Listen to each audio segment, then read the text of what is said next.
You know, a lot of us rely on different prescriptions to stay healthy. I do, and you probably do as well, and we all hear it's important to take those medications as prescribed. But how many times have you missed a dose, or you just stopped taking the medicine altogether because you felt better? Well, you could be setting yourself up for a disaster. Don Juan Leftridge and Brandy Inkroth are pharmacy students at the University of Maryland Eastern Shore trying to raise awareness of medication adherence. Thank you so much for joining us this afternoon. Thanks for having us. Don Juan, let me start with you. This is a pretty important issue here. So let's start with something simple. A lot of people will begin taking their medications just like they're instructed to, but they don't feel any different. So it's still important to take it, right? Yes, you always want to take your medications as directed. When we stop taking our medications, we can easily convert back to what we call a rebound effect, which could basically have your body return rapidly to its dysfunctional state and could potentially have you worse than you actually were before. Well, now, there's a lot of medications that have side effects, of course, and sometimes those side effects make us feel worse than we did in the first place. Yeah. Do we really need to put ourselves through that? Well, what you want to do is you want to open up the line of communication when you have these side effects. You want to talk to your doctor. You want to talk to your pharmacist. There are some things that we can do in order to maybe minimize those side effects. For example, if it makes you drowsy, maybe you can take it at night, or maybe if that medication is just not agreeing with your body, we can maybe change it to another regimen for you. Okay, so is there something else we can do to help avoid these side effects? Yes. What we can do is, depending on what type of medication it is and what we're actually eating, it could basically interact with that medication. So we have a lot of handouts that we get in our prescription bags that we want to take a look at and to read. And before you leave the pharmacy, the pharmacist will ask you if you have any questions about the medication. And we have some information that will have you more prepared, so when you leave that pharmacy counter, you have the right questions to ask, and maybe it can minimize those side effects. Okay, now here's a question for you. A lot of times maybe we get a new medication. Yes. And we forget. Is it okay to take it later? Can we just skip it all the way around? What's the best thing to do here? The thing we want to do with that is, if you do skip a dose, you want to contact your pharmacist so your pharmacist can let you know when it's safe to take that next dose.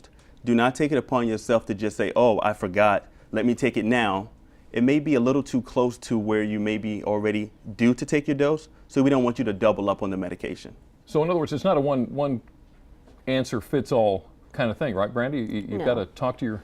Yeah, you need to check with the pharmacist. They'll definitely know which ones you can take as soon as possible and which ones you need to wait till the next dose. Okay, so a lot of times, you know, we might have that, well, you know, I left a couple of antibiotic pills just in case I need them next time I get sick again. So I've still got those in the medicine cabinet. A lot of us have done it. I got to admit, I've done the same thing. Is it okay to do that, to go back and... No, most likely the medication, they do have expiration dates, so it could possibly be expired. A lot of times people hold on to medication and then you don't even need it. Your health conditions changed, so you've held on to something and you don't even need to take it. But the best thing to do is there is a National Take Back Day that each year, it's April 27th. Right. What they'll do is you can go to your local pharmacies and drop off your old and expired medications, and this way they're not hanging around your house, which also makes it less likely that kids can get a hold of medications and overdose on things they shouldn't be taking. So either take it or dispose of it properly. Yes. Now you had said something earlier that I found interesting. Between the time when I had the prescription last time and now when I'm wanting to take that old prescription, my situation may have changed. Yes, yes. What may have been safe for you 6 months ago may not be safe for you today. If your medication therapy has changed and you now take that medication with the old medication, it could potentially cause a drug-drug interaction, which could potentially be fatal. And give you those undesired side effects. And you don't want to do that again all over again, no. No, all right. So a lot of people don't just take their medicine because it costs too much. Yes. What do we do? There are some options. Certain pharmacies, and you'll want to call yours before you ask them, they do have like certain charge accounts, which you can pay at the end of the month. And this way you can kind of rack up your bill and then pay all at once. Right. Or make sure to ask your doctor about manufacturer's coupons and rebates. Sometimes the drug representatives give them when they're dropping off. And you can always ask your pharmacist about a generic brand. Which in a lot of Which cases will be a whole lot cheaper, generally, cheaper. yes. Now you guys are working on a program to help people stick to what they're supposed to do. Tell me about that. Scripture Future, it's a national campaign about medication adherence. And what it's about is just making sure you take your medication. Because if you don't take your medication, you know, your health conditions can get worse. You're not going to get the effects of your medication. So if you don't take your medication, it's not going to work. So you really feel like there is a need for this program? Yes. There's a lot of people that just don't take it. They forget their medication, or they figure, oh, I don't need to take it because I feel better. Right. So it is, important that you talk to your pharmacist and your doctors and definitely take your medication like it's prescribed. All right, now real quick, I haven't got much time, but Don Juan, you want to tell me about something you've got for our audience? Yes, Script Your Future has given us cards that we're going to pass out to our audience today. And it just gives you a little pamphlet where you can actually write some of your medications down in. And as well, on the back, it has key questions that you can ask your doctor or pharmacist about certain medications.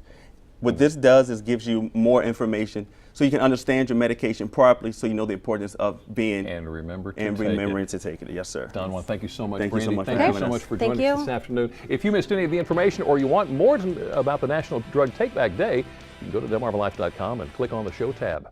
Well, up next on Delmarva Life, your child's education should be a top priority.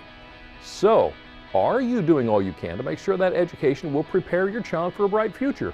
Why you should school shop, and what you get if you invest in a private education. And kids need their vitamins to help them do their best in school, so Dr. Oz has more on how to make sure our little ones get the nutrients they need. Hi, I'm Dr. Oz. Is your child getting all the vitamins and minerals they need? Kids should eat plenty of fruits and vegetables. A daily multivitamin acts as good insurance, especially if you have a finicky eater. Recent studies, over a third of children fail to get enough calcium and vitamin D. So talk to your pediatrician about an extra supplement.